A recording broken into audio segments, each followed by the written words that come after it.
जी बेटा, अस्सलाम वालेकुम। उम्मीद है खैरियत से होंगे आप लोग। आज जो हमारा टॉपिक है चैप्टर 5 में सेंट्रीपिटल फोर्स और सेंट्रीपिटल एक्सेलरेशन। और ये जो है आप जो है वो 9-10 में भी जो है वो डिस्कस कर चुके हो सेंट्रीपिटल फोर्स और सेंट्रीपिटल एक्सेलरेशन को। अभी हमने थोड़ा सा इसके लिए जो है वो रिलेशन डिराइव करनी है। सबसे पहले यहाँ पे हम इसको जो है वो डिफाइन करते हैं। इसकी definition: centripetal force, the force that compels a body to move along a circular track is known as centripetal force. और अकॉर्डिंग टू न्यूटन लॉज कि जो एक्सलेशन प्रोड्यूस होगी फोर्स की वजह से, उसको हम क्या नाम देते हैं? सेंट्रीपिटल एक्सलेशन का। ठीक है, अब उसके बाद डायरेक्शन पे बात करते हैं। तो यहाँ पे ये जो फोर्स है, ये हमेशा जो है वो लेट्स सपोज आप किसी पत्थर को किसी रस्से के साथ या धागे के साथ आप फेंक के उसको जो है उस सर्कल में आप रोटेट करते हो, तो यहाँ पे उसको जो फोर्स मिल रही है सर्कल में मूव करने के लिए, वो सेंटर से या ओरिजिन से मिल रही है। So what we can say that कि यहाँ पे आपके पास जो सेंट्रीपिटल फोर्स है उसकी डायरेक्शन हमेशा जो है वो टूवर्ड्स द सेंटर होगी। ठीक है, और यहाँ पे जब हम बात करते हैं सेंट्रीपिटल एक्सेलरेशन की डायरेक्शन की, तो यहाँ पे हम कहते हैं कि always tangent to the radius, और इट मीन्स कि आपके पास जो एक्सेलरेशन होगी वो हमेशा जो है वो टेंजेंट होगी। ठीक है, टेंजेंट आपके पास कोई भी ऐसी लाइन जो कि किसी भी सर्कल को किसी एक पॉइंट पे जो है वो टच करे, उस लाइन को हम क्या कहते हैं? टेंजेंट कहते हैं। ठीक है, इट मीन्स कि टेंजेंट का जब कभी भी आपके पास सामने जिक्र होगा, इसका मतलब ये होगा कि एक लाइन है और वो लाइन जो है वो किसी सर्कल को किसी सिंगल पॉइंट पे, यूनिक पॉइंट पे जो है वो क्या कर रही है? टच कर रही है। Is it clear? और यहाँ पे टेंजेंट जो है वो हमेशा आपके पास जो है वो क्या होता है? वो परपेंडिकुलर होता है रेडियस के ऊपर। बात समझ आ रही है? अब यहाँ पे इसके लिए जो हमने क्या करनी है, इसके लिए हमने डेरिवेशन करनी है। इसकी मैथमेटिकल डेरिवेशन के लिए हम क्या करते हैं कि सबसे पहले आपके पास एक बॉडी है जिसके मैथ जब हम ले रहे और वो अलॉन्ग सर्कुलर ट्रैक जो है वो जा रही है, और यहाँ पे जो हम कंडीशन लगा रहे हैं कि आपके पास स्पीड क्या है, वो उसकी यूनिफॉर्म स्पीड है। इट मीन्स कि उसकी स्पीड में कोई वेरिएशन जो है वो नहीं आ रही। बात समझ आ रही है? अब यहाँ पे हमारे पास क्या है कि बाय डेफिनेशन नॉर्मली जब हम एक्सलेशन को डिफाइन करते हैं तो आपके पास जो है उसको हम डिफाइन करते हैं del we divide by del t. बात समझ आ रही है? अब डेल वी जो है वो आपके पास क्या है? Rate of change in velocity.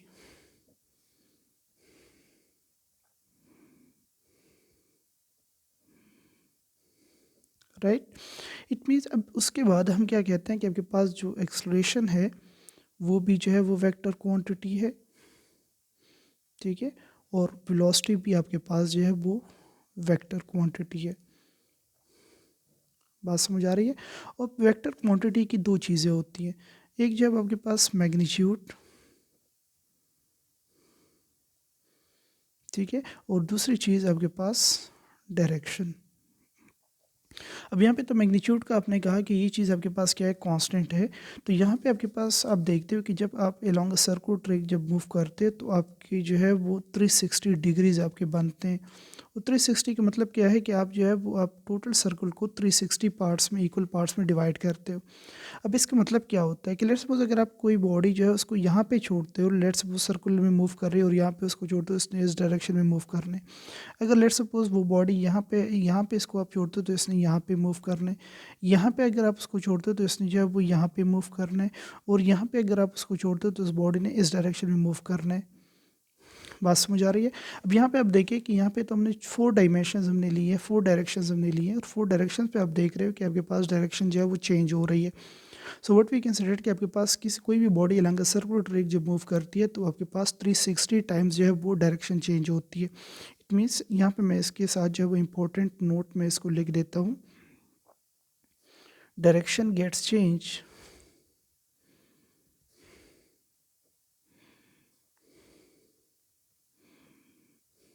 Three sixty times. कितना? 360 टाइम्स इन अ सर्कल।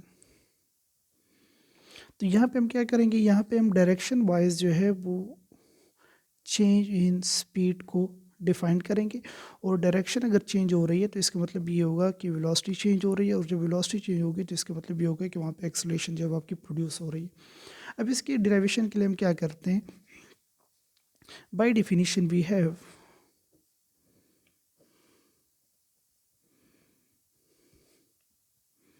हमारे पास जो एक्सेलरेशन के लिए रिलेशन है A equals to del we divide by del T. इसको मैं इक्वेशन ए का नाम दे रहा हूँ।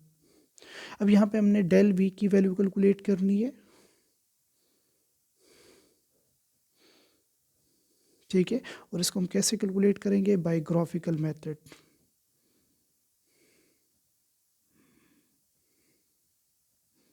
ग्राफिकल मेथड में मीन के इसकी जो डायरेक्शन चेंज होगी तो उस डायरेक्शन को हमने क्या करना है, बाई हेड टू रूल जो है वो ऐड करना है, और उसके बाद हमने इसमें डेल वी की वैल्यू कैलकुलेट करनी है। इस तरह हमने जो है वो डेल टी की वैल्यू कैलकुलेट करनी। पहले मैं डेल वी की वैल्यू जो है वो डेल टी की वैल्यू कैलकुलेट कर लेता हूँ। डेल टी की वैल्यू कैसे कैलकुलेट करते हैं, लेट्स सपोज आपके पास कोई बॉडी जो बिलोंग सर्कुलर ट्रैक मूव करती है, तो यहाँ पे हम क्या कहते हैं कि ये बॉडी जो है वो लेट्स सपोज पॉइंट ए से जा रही है और पॉइंट बी पे आती है, और यहाँ पे वो डिस्टेंस एस कवर कर रही है, और यहाँ पे उसका एंगल थीटा बन रहा है, और ये इसका जो है वो रेडियस आर है। बात समझ आ रही है। तो यहाँ पे we have s equals to del s equals to v del t, और डेल टी आपके पास इक्वल हो जाएगा del s divide by v की इक्वल, ठीक है। इसको तो मैं स्मॉल ए से जो है वो रिप्रेजेंट कर रहा हूँ। अब इसके बाद हम बात करते हैं डेल वी की वैल्यू को। डेल वी की वैल्यू को हम किस तरह कैलकुलेट करेंगे कि हमारे पास क्या है कि आपके पास जो है वो यहाँ पे लॉन्ग सर्कुलर ट्रैक हमने दो पॉइंट्स लिए हुए हैं। एक पॉइंट हमने लिया हुआ है पॉइंट ए, और दूसरा पॉइंट कोई पॉइंट मैं ले रहा हूँ यहाँ पे पॉइंट बी ले रहा हूँ, और यहाँ पे इनके दरम्यान में एंगल थीटा बन रहा है। ये आपके पास रेडियस है और ये भी आपके पास रेडियस है। अब यहाँ पे लेट्स सपोज अगर इस बॉडी को मैं यहाँ पे छोड़ता हूँ तो इस बॉडी ने इस डायरेक्शन में मूव करना है, तो यहाँ पे इसको मैं कहता हूँ वी ए का नाम दे रहा हूँ, लीनियर वेलोसिटी है, क्योंकि इसके बाद सर्कल में आप रोटेट करोगे, इसके आप छोड़ोगे तो इसने लीनियर मूव करना है। इस तरह अगर मैं यहाँ पे इसको पॉइंट बी पे छोड़ता हूँ तो पॉइंट बी पे उसने जब इस डायरेक्शन में आना है तो यहाँ पे इसकी स्पीड हो जाएगी वी बी की इक्वल। बात समझ आ रही है। अब यहाँ पे इसके साथ मैं क्या करता हूँ कि मैं जो है वो वी ए और वी बी, ठीक है, सॉरी, मैं यहाँ पे वी ए की डायरेक्शन ले रहा हूँ, वी ए को ले रहा हूँ वेक्टर को, और साथ में वी बी को ले रहा हूँ, ठीक है। तो यहाँ पे इनके दरमियान में यहाँ पे डिफरेंस आएगा, ये किस चीज़ की इक्वल होगा, डेल वी की इक्वल आ जाएगा। बात समझ आ रही है। एक ये ट्रायंगल हमारे पास बन रही है, दूसरी ट्रायंगल मैं ये ले रहा हूँ कि आपके पास ओ ए बी की इक्वल है,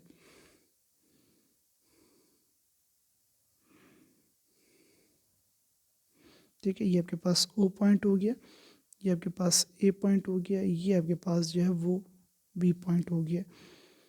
बात समझ आ रही है।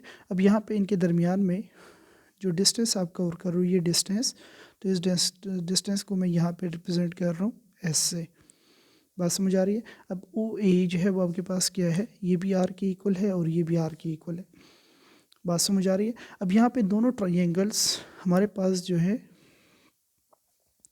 इसको जब हम देखते हैं एक्चुअल में जब हम ड्रा करेंगे तो ये हमारे पास आइसोसेलेस ट्रायंगल्स जो है वो बन जाते हैं,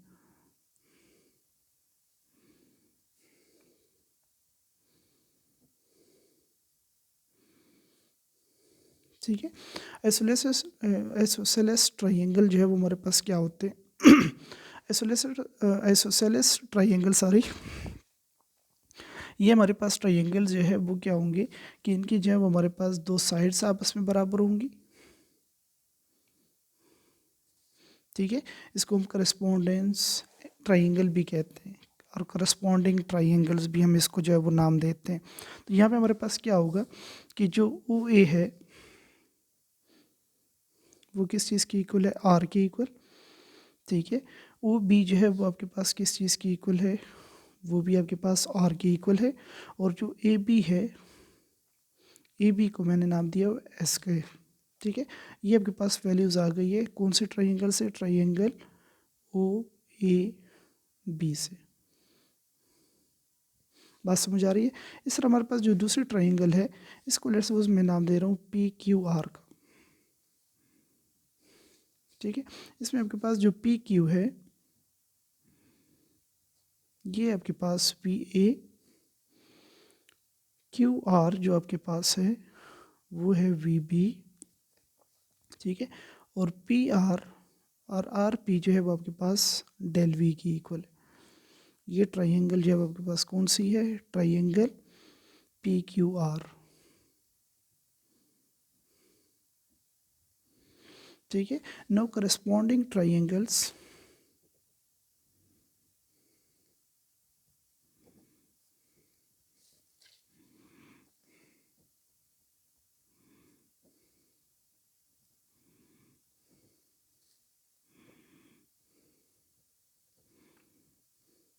यहाँ पे हमारे पास जो साइड्स है वो आपस में बराबर हैं।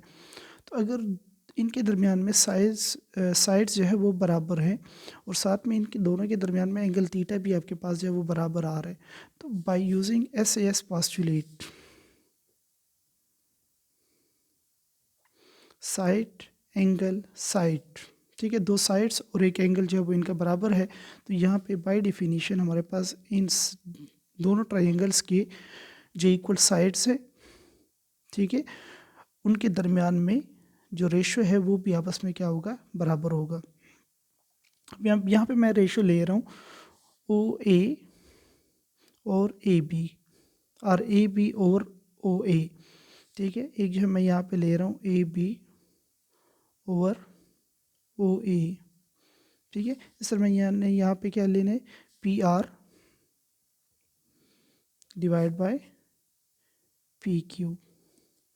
बात समझ आ रही है। अब यहाँ पे AB जो है वो इसको हमने क्या नाम दिया, ये हमारे पास किस चीज़ की इक्वल है, AB जो है वो आपके पास S की इक्वल है, और OA जो है वो आपके पास किस चीज़ की इक्वल है, R की इक्वल आ रहा है। इस तरह PQ जो है, PR जो आपके पास आ रहा है वो डेल V की इक्वल, ठीक है, और PQ जो आपके पास आ रहा है वो VA की इक्वल। नाउ बॉडी की स्पीड जो है वो क्या है, वो कांस्टेंट है। So what we can set कि VA will be gets equal to VB equals to V, क्योंकि बॉडी जो है वो along a circular track uniform speed के साथ मूव कर रही है, और by definition V is equals to R omega और V is proportional to omega, ठीक है। तो इट मीन्स अगर आपके पास ओमेगा जो है वो कांस्टेंट है तो VB जो है वो डेफिनेटली क्या होगा, वो भी आपके पास कांस्टेंट होगा, ठीक है। अब यहाँ पे जब इसको यहाँ से हमने क्या कैलकुलेट करनी, यहाँ पे हमने डेल V की वैल्यू को कैलकुलेट करना है। तो डेल V की वैल्यू आपके पास आ जाएगी, del V will be gets equal to VA, वहाँ पे मल्टीप्लाई हो जाएगा VA into S by R, और इसको मैं लिख सकता हूँ del V will be gets equal to V into S by R के इक्वल। इसको मैं नाम दे रहा हूँ इक्वेशन B का, ठीक है। इक्वेशन ए आपके पास ये आ गई है, इक्वेशन बी आपके पास ये आ गई है। अब डेल वी और डेल टी दोनों की वैल्यूज़ आ गई, इसको हमने इक्वेशन ए में पुट करना है। Putting equation A B in equation A, we get, हमारे पास ए इक्वल्स टू किस चीज़ की इक्वल है, del we divide by del t की इक्वल।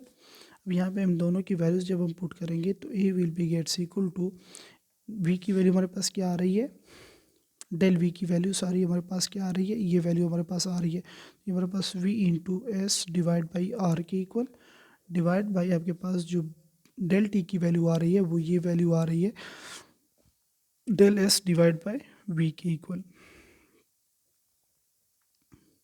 ये हमने जो है वो डेल वी की वैल्यू पुट कर दी है, ठीक है, और ये वैल्यू मैंने डेल टी की वैल्यू पुट कर दी है। अब यहाँ पर हमारे पास जो इक्वेशन आ जाएगी वो इक्वेशन किस चीज़ की इक्वल होगी, इसको मैं लिख सकता हूँ ए इक्वल्स टू वी एस, ये आपस मल्टीप्लाई हो जाएंगे, ठीक है। वी जो है वो डबल डिनोमिनेटर में आ रहा है तो वी जो है वो ऊपर आ जाएगा, डिवाइड बाई आपके पास del s into are.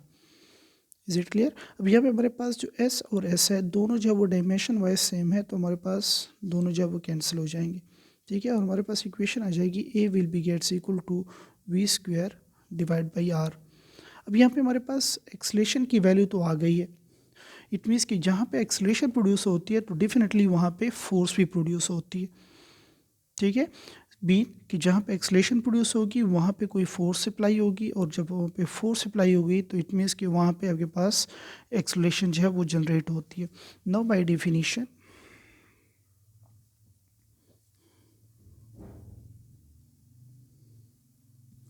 Of Newton's law, second law जो हमारे पास है F equals to m a, और we can write F equals to m into a की वैल्यू हमारे पास इक्वेशन 1 इसको मैं नाम दे रहा हूँ।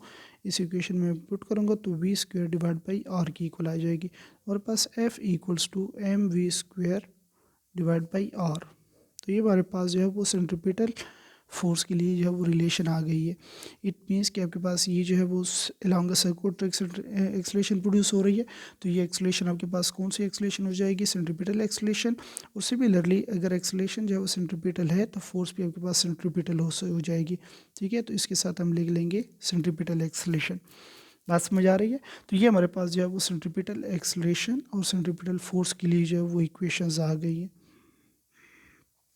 इक्वेशन 1 जो है वो किस चीज़ को शो कर रही है, सेंट्रीपिटल एक्सलरेशन,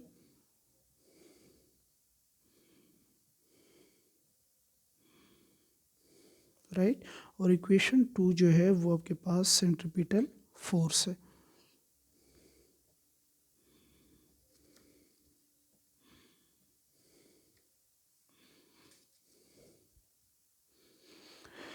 ओके, तो ये हमारे पास जो है वो सेंट्रीपिटल फोर्स की इक्वेशन भी आ गई है और सेंट्रीपिटल एक्सलेशन की वैल्यू भी हमारे पास आ गई है। इट मीन्स कि लॉन्ग सर्कुलर ट्रैक यहाँ पे हमारे पास अगर जो है वो एंगुलर स्पीड जो है वो कांस्टेंट है, तो इट मीन्स कि वेलोसिटी की मैग्नीट्यूड में कोई वेरिएशंस नहीं आ रही। यहाँ पे जितनी भी आपके पास वेरिएशंस आ रही है वो सारी की सारी जो है वो चेंज इन डायरेक्शन की वजह से आ रही है।